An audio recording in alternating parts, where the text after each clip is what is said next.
അങ്ങനെ കഴുകിയെടുക്കാൻ വെള്ളമൊക്കെ ഒഴിച്ച്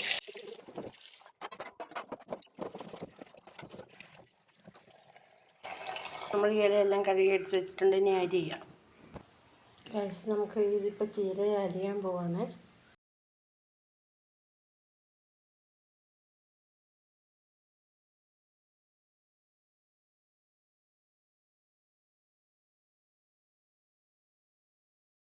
വെളിച്ചെണ്ണ ഒഴിച്ച് കൊടുക്കുക. കടുകിട്ട് കൊടുത്തു.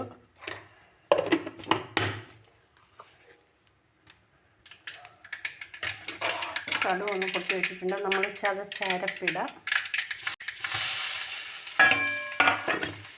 ഇതൊക്കെ നല്ലതായിട്ടൊന്ന് ഇളക്കി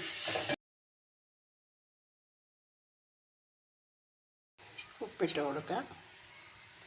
ഉപ്പിട്ടു. വെളിച്ചെണ്ണ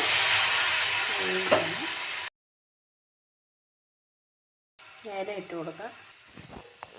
നമ്മൾ അരി വെച്ചേക്കുന്ന ഇല ഇട്ട് കൊടുക്കുക. ഇറച്ചി വെക്കുക. ഇത് കണ്ട അതിൻ്റെ കളറാണ്. എന്തിനാ ചുമന്ന ചീര വിഷം അടിച്ചതൊക്കെ വാങ്ങിച്ച് കാശ് കൊടുത്ത് വാങ്ങിച്ച് കഴിക്കുന്നു. ഉണ്ടാക്കി നോക്കുക. എന്താ മറ്റേ ചീരയൊക്കെ ആരും പറയത്തില്ല. ഉണ്ടോ അത് വേണ്ടവർക്ക് ഉള്ളി ചേർക്കാം.